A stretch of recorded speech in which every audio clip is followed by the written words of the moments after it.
Believe it or not, fashion has always played a pivotal role in politics. In the late 1800s and early 1900s, fashion was moved as a political tool in the women's suffrage movement. Now, for those that don't know, the suffragette movement was a widespread global movement among countries like the United States, Canada, and England. And it was a bunch of women working together to establish voting and equality rights. One of the first ways that the suffragettes ditched the conventional rules of fashion was to oust the corsets and the tight-fitting clothing, instead opting for loose-fitting clothing like trousers, blouses, and even just loose, uncorseted dresses. Think back to the video on Chanel and sustainability, and she always designed her items with the thought of comfort. That was a forward look on how the suffragette movement was using fashion to move political change. And even though we like to think that girl world, not to Bobbyland, is sunshine and rainbows, there was a little bit of contention among the suffragettes.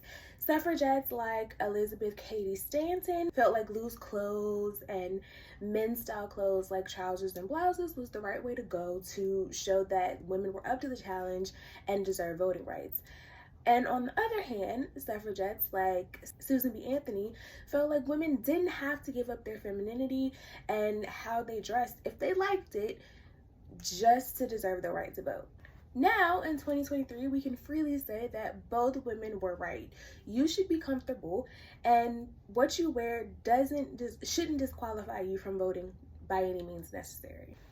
But one thing women can do is come together. So even though the suffragettes did not agree on things like how fashion could represent and move the political landscape of the suffragette movement, they did agree universally on the color white. And what the color white represented was purity, not in their bodies or their actions, but in their cause. Their cause was just and pure, that they were intelligent enough and qualified enough to vote and make the same decisions as men. You can also see the use of suffragette pins and sashes throughout history. The suffragettes weren't the only group in history to use fashion to move the political landscape. Early in the year, I did a video about fashion in the civil rights movement and groups like the NAACP and SNCC, the Student Nonviolent Coordinating Committee, and how they used fashion to move political change. The goal of groups like the NAACP, which were generally more intellectual and middle class, I'd want to say, African American families, used prominent fashion themes throughout the day. We can look back in history and mirror women like Coretta Scott King and Jackie Kennedy and see how their style kind of aligns. And the goal of that was to show that African Americans, for lack of a better word, had couth. They wanted to challenge the stereotypes that Black people were unintelligent, in shambles, discombobulated, the whole nine. Another great example of this is Mamie Till Mosley, the mother of the late Emmett Till. All the images that we see of her are her looking stoic and at the heights of fashion, even in the midst of her pain. It didn't matter if she was giving an interview, at a podium in a speech, or at a courthouse. She looked amazing, much to the dismay of her counterparts. Another standard uniform of the civil rights movement was denim. This was used to symbolize people like workers like sharecroppers and other working groups in the South that use denim in their daily everyday activities. Groups like SNCC, the Student Nonviolent Coordinating Committee, took up denim and wore it to show their widespread support of the working class African American families and to change the landscape on how we view denim. And like we always do, those were not the only Black groups that utilized fashion. We just keep giving and giving. It's a part of the culture. In that same video earlier this year, I also talked about two other groups, the Nation of Islam and the Black Panther Party, both of which used fashion to move the political landscape.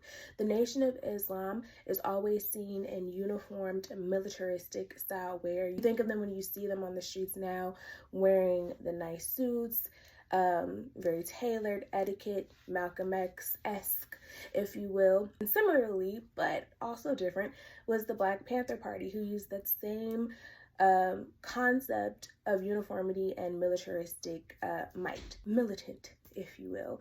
But the Black Panther Party was a little bit different. They obviously used what we think of and conceptualize as the big picked out afros, the black berets, the military style jackets, things of that nature. And their goal in this type of fashion was to show their military might, was to show their militancy, and that they did not have fear, and they did have a plan, and that they were ready to do what was necessary for their people.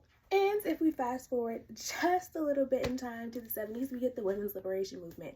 Coming off the heels of the suffragette movement, these women ditched bras and lipstick slips and opted once again for more male-esque type wear, like the big white leg trousers, mini skirts, daisy dukes, the whole nine.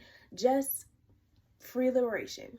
And then you fast forward a little bit more to the 2016 election. And here we all remember those infamous little pink hats after Donnie's double down statement about grabbing women by the hoo-ha. Well, those hats made a big statement, so big of a statement that they created a march, the Women's March.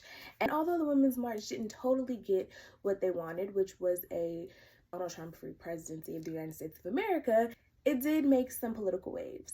And then if we fast forward one more time into present day, November 2023, we can see that fashion is still trying to make a change to move the political landscape. Right now, small fashion brands are donating their proceeds and advocating for the thousands and thousands of civilians that are injured and worse in the Israeli-Palestine conflict. So, I'm here to tell you today on Election Day that even though voting may seem like a scarcity, it's still an important thing to do, because if something as simple as what you put on makes a difference and changes the political landscape throughout history, then going and casting your vote can too.